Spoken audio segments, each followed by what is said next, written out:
Any Canes fan will recognize that face in a heartbeat. Goaltender Cam Ward, one of, if not the greatest to ever do it in the crease for the Carolina Hurricanes. You want some proof?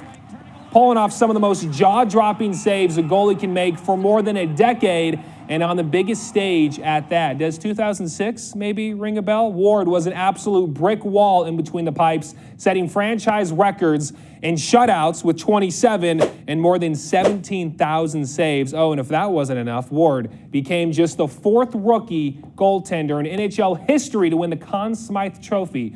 So it's only fitting number 30 ended his career right where it started, as a Carolina Hurricane, signing a one-day contract to retire as a Cane after leaving a large imprint on this franchise. Ward saying he will always treasure his memories as a player inside PNC Arena and is looking forward to what his future holds off the ice. We just all want to say in return, thank you for everything, Cam. Alrighty, who's ready to overreact with me? The question for this evening at 0-2, is Cam and the Panthers season already over? Well, QB1 doesn't look happy about their situation, does he? I'd say not really. And why would he when he's had a really rough start to 2019? Not even completing 50% of his passes, missing wide open throws, taking abuse in the pocket, and showing zero mobility, unlike the Cam we've grown to love. Come to find out, Newton did re-aggravate his left foot sprain, which means Mr. Kyle Allen would fill in for QB1. Yeah, maybe it is time to panic. A lot of you at home sure think so. But hold on, let's give the kid a shot. Remember, last year, the final game of 2018, Allen went out and got a W against the Saints. Yes, it was mainly against the backups, but it still counts. So the question we all want to know is who was starting this Sunday. The Panthers cannot go 0-3 or their season really is over. So, Coach, you make a decision yet? Nope. Cam was in meetings today. He was inside for treatment. Kyle's preparing as if he's going to start, and we'll have more clarity tomorrow as we continue to go forward. All right, so Cam didn't talk to the media this week. Ron clearly didn't have much to say, but if Kyle Allen's number is called, you better believe he's ready.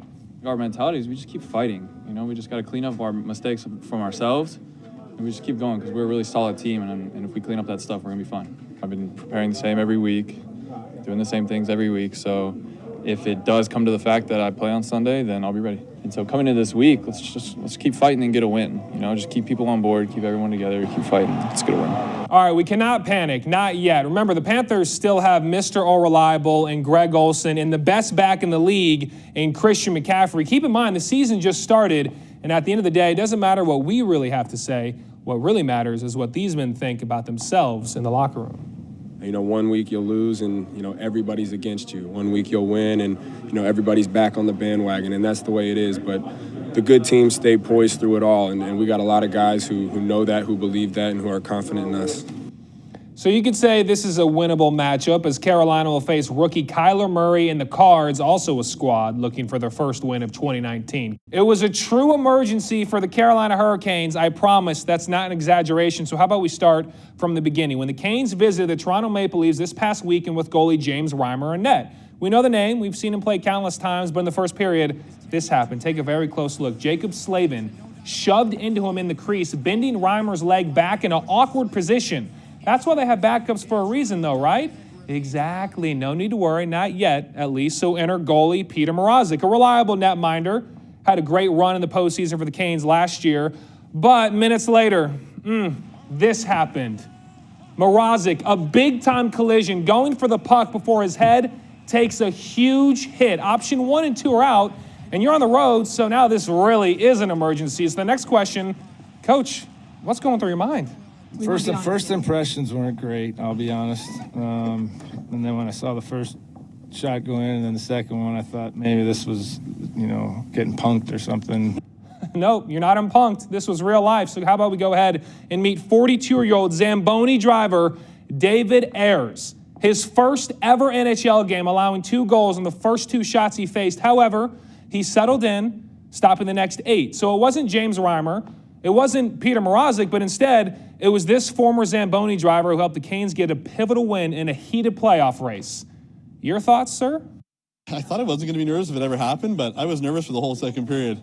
As you could tell, I couldn't stop a puck if I had to in the second, but I told the boys when I come out in the third, I'll be ready to go. They said to me, just have fun with it. Don't worry about how many goals go in. Just enjoy it. They said, this is your moment. Have fun with it. So remember when the Panthers facing the Patriots back in the preseason when Cam Newton injured his left foot. Now, originally, the Panthers called it just a mild left foot sprain, but come to find out, it was a Liz Frank injury after he re-aggravated that foot in Game 2 against the Tampa Bay Buccaneers. But what exactly does this all mean? Time now to break it down a little bit more with podiatrist Dr. Matthew Wagner. Matthew, thanks for being here. And let's just get right to it. Liz Frank injury, what is it, and how does this maybe differ from a normal foot sprain? Absolutely. So Liz Frank, I've heard more about Liz Frank in the last week than I probably ever thought I would hear about. Liz Frank's actually named after a French surgeon that discovered this in Napoleon's army.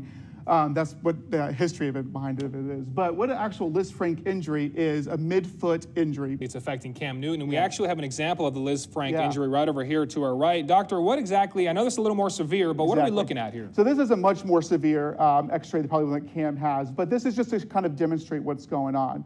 So you have these long bones called metatarsals that go up and down. These are the toes. And then right behind it's another group of bones. And you have a bunch of ligaments that stabilize this midfoot area. And what can happen is these ligaments can tear, they can get stretched out. And in this case, you can actually see that the bones, these metatarsals, have all kind of shifted over to the right-hand side, and they're not in the great alignment like they should be. Like you're putting a lot of pressure on that foot when you're throwing the football. Cam, he's a big runner, we all know that.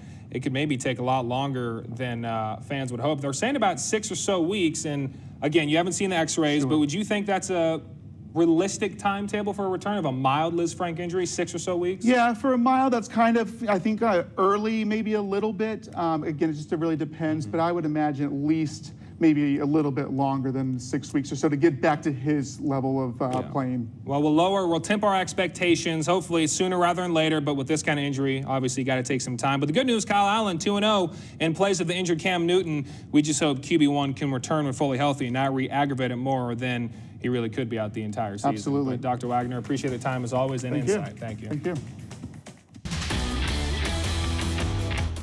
It's a sight we never thought we'd see in mid-March. Empty seats, empty arenas, absolute dead silence as the coronavirus brought the sports world to a complete halt. To put it simply, sports are pretty much canceled completely. So we're deciding to do things a little differently this morning. Amanda and I wanted to share our perspective and how the sports world is reacting. And Amanda, obviously, we were there covering the men's tournament all week long. We were there firsthand when the news broke. And for me, it truly was a surreal moment, really an unprecedented time in sports history. Still trying to wrap my head around it all. What were your thoughts? First of all, this is way bigger than any sport, any basketball game, but it's also disappointing. And the NHL has also been put on pause, and the Canes saying as life continues to change, remember your family, your friends, your team. We're all in this together, and we'll always be here for you. And over to college hoops, Michigan State's Cassius Winston saying, forever a Spartan dog. While the other Cassius, Duke's Cassius Stanley, simply saying 2020, what a year. No sports, leaving both of us kind of in an awkward position, right? This virus affecting the entire sports ecosystem, but in the meantime, we'll both do our best to tell meaningful stories and the impact it has in our community. But for now, that's a look at sports. We're back after this break.